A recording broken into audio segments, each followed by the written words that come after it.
Good morning, people. It is Wednesday, 4th of May, approximately 36 minutes past 10 in the morning, and today I have work.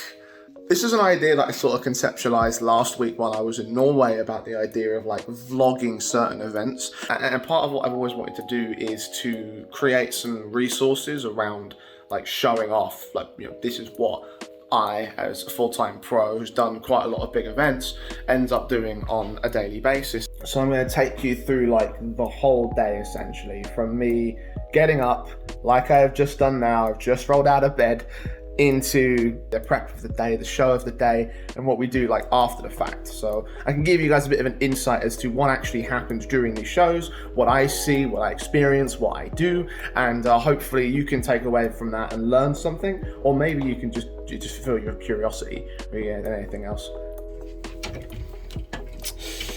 High security, I know. Welcome to the studio. Excuse the mess. We just had our kitchen renovated, so there is a lot of shit around here that I need to clear up. But yeah, a lot of people who have seen my studio stuff knows about, you know, the studio set. The PC is right here. So we're gonna get started with our day by booting up and having breakfast. As you can see, it's 3 monitors of pure glory. We do like the screen space, and I'm also going to go ahead and get some breakfast together so I can eat for the morning. I know it's not nutritious for you, but it is good breakfast. So one of the big things that you sort of start off doing, as in my sort of day at the very least, is I start off by just taking a look at HLTV in the morning and just figuring out what matches are on right now. This morning we only have one match from the Pinnacle Cup, which is Masonic versus Blue Jays, which I'm just going to switch on and sort of watch whilst I have my breakfast. It sort of helps get you in the right mood and the right place where you want to be, I think. Just get yourself into the mindset to prepare for the game that you want to cast from the word go, from the morning. When you start off the day, get yourself ready for CS, because your day is going to be all about CS. This is required for me to function every day. A big, massive sugared cup of tea, as is the British way, and many will be drunk over the course of today. Once this is over, I'm gonna go and get showered and ready and shaved and shit. I'm not gonna show you that, and there's very little visually up until I return with the completed version of me. I guess I'll just finish this, stop the recording, and just come back when I'm freshened and ready to continue with the rest of the day. There we go. I am showered, shaven, and appropriately done the things that I need to do in the morning. I've ditched the morning man bun, which I'm sure many of you may have noticed that has been gone unrecognized throughout this video. That's definitely part of the hair care routine, I promise. I feel like a new man. I feel like I'm ready to go with the day. So now's the appropriate time to start sort of looking into the processes, looking into the things that I do prior to a cast. So we start off obviously with note taking, because that's a pretty important part of things to jump into. So it's not always as clean cut and as detailed as maybe my co-caster's Dwayne notes, because he's obviously the color caster, so he understands, or he needs to understand more intricate details about the game. As a play-by-play, I only really follow storylines. So in terms of how my notes are set up, I often have just a database of all the teams I cast. Actually, you can see the big old list, and if I just click on anyone, maybe I'm doing a heroic match, that would jump straight into my details. These are very out-of-date results, and a bit more of a recent one probably would be like the Entropic, for example. I just updated this one, and obviously in terms of each of the individual documents, I sort of copy and paste between the two. I keep things as up-to-date as I possibly can. It's not always that easy because I'm dealing with a lot of different teams, so it usually is on a case of when I cast them basis. And then oftentimes I'll also take a look at the team's head-to-heads and a few different storylines, the match-specific storylines. It's a case of a balancing act of figuring out which sort of things to focus on the most. And obviously you take a little bit from each of the individual ones and you sort of just figure things out as they go. It takes a bit of prep, and obviously like you do have to go through certain certain motions of like, prioritizing and unprioritizing. As a unique case today, we actually have potentially either Mousesports or Copenhagen Flames taking on the loser of the Big Entropic series. So as you can see, I've done those guys as well here. I've done both of their profiles, and essentially I'm just going to cut one and paste it into the loser of the match that we're going to play on stream first and foremost. All right, so with my notes basically done at this stage, and now you've seen how I structure my my preparation work. Now is about 20 minutes to go before call time. In about 5 more minutes, I'm going to get a call from my co-caster Dweg. And what we usually do before we get onto any call and before we get into any sort of production setting, we just go over things prior to the show. We go over storylines that I want to particularly build into, team names to player names to recent performances, and a bunch of different things. Usually takes about 5 to 15 minutes depending on the depth in which we want to go into and how much time we'll have during the pre-match of the show. And it's something that I recommend any caster that's working with a partner to do this, right? To go over and make sure you're all both on the same page. Oftentimes you can just sort of say things that the other person wanted to bring up, or you can step on each other's toes, and so it's just a good idea just to figure it out. And maybe you might not use all the stuff you talk about. That's fine, that's fair enough, you don't have to. But it's always just good to be prepared.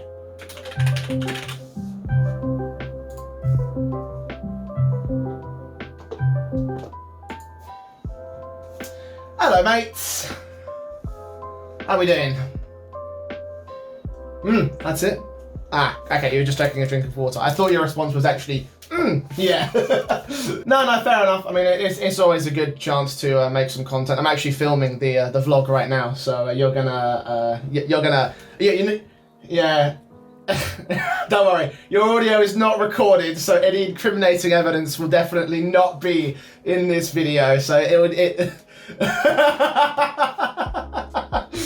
Right, so today's matches are going to be fun as fuck, as far as I'm concerned. I mean, that's something that we could probably, I don't know if we'll have time to really go into that side of things, but like, you are right on that sort of sense. So they have sort of been a little bit naff recently, because obviously, comparing our academy side over to the main team, and obviously the addition of JDC position above MBK and how that's. Yeah, well, listen, I'll keep an eye on the stat sheet, and I'll refer to. Yeah, cool. I will see you on the server. Cool. And there we have it. That is the pre-show meeting done, and we're going to jump on the call. We have about 4 minutes before we actually have to join the calls from ESL. So I'm just gonna hold out to that point. I need a few more details actually from the producer guy, so I'm going to get in touch with him, and then from there it's a case of just mic checks and video balance and whatever it is that we need to do on the technical side. So we're about an hour and a half till match starts. So you usually have to leave quite a lot of time before that point in order to make sure that things are going to go smoothly, because if there is any technical issues, then those need to be fixed, and that hour and a half is there to do that. So, and trust me, problems can get real fucking big. Most of the time it's not much of an issue, because I've refined my setup down to the point where most of it isn't a problem, but it depends per setup, depends on the producer on the other end as how things are going to work out in that sort of sense. So we'll just go through that. So it is about 10 minutes past the call time, as was expected of this thing. It was very simple, very easy, fortunately no major issues. We've got about an hour and a half before the match goes live, about an hour before the stream goes live, and we go live about 5 minutes to the caster cams prior to that point. So basically everything is set up at this point. I did want to take a quick moment to show you around exactly what things look like from my side. I've got my 3 screens set up as appropriate. On the central monitor I have visual of the game itself, so obviously you can see right now we're on a break screen. On my left monitor I have the HLTV page for the match itself pulled up, and this is usually what I use for stats and statistics, talking about things like map pools and vetoes, and I go through recent match history between the two teams, obviously, like you know what a HLTV match page is. And on my right hand monitor, as you can see, I have the storylines that I was talking about earlier pulled up. I also, on this monitor, go flip back and forth between this and the Liquipedia page, so I can also look at the bracket, I can also look at the individual team results and the individual team pages. In terms of audio, I've obviously got the headset here, it's connected to an audio interface.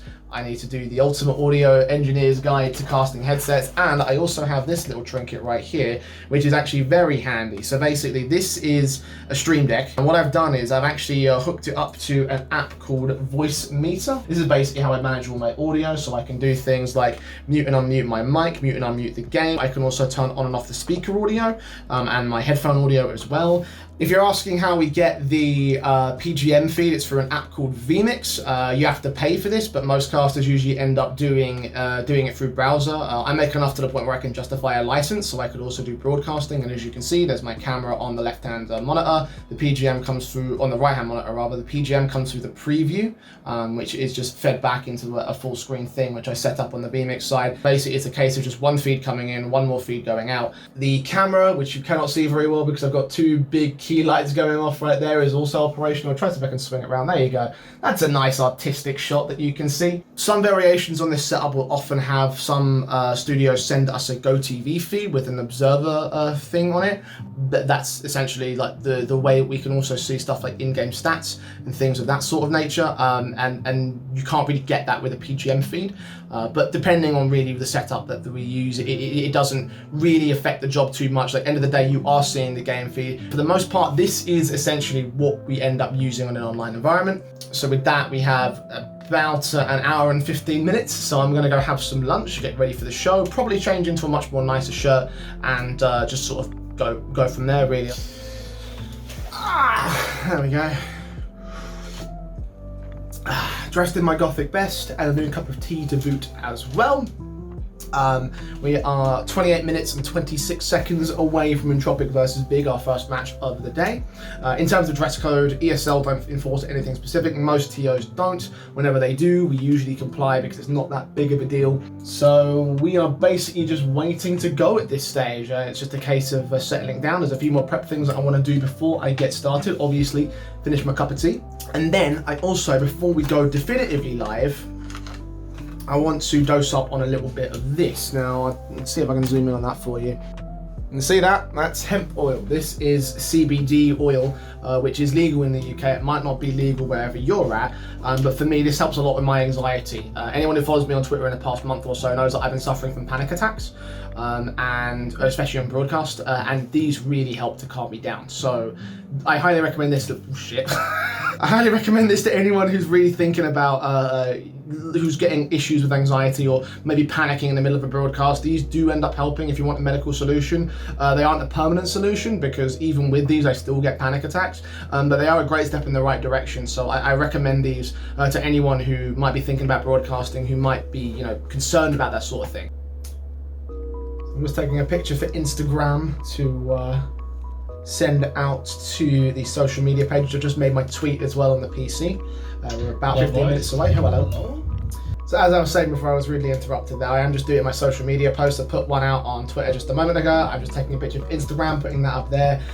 We are 12 minutes and 20 seconds away from match start, which means we're about 5 minutes away from the stream beginning, because they put us in a little bit before the match, so we can do a little bit of pre-match sort of hype. So we'll jump into that. We'll do all that we can. I just need to create this post, and we will basically be ready to go. Like, everything is set up at this point. We've tested everything.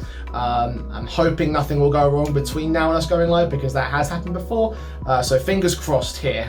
Let's hope this one's going to be a smooth show.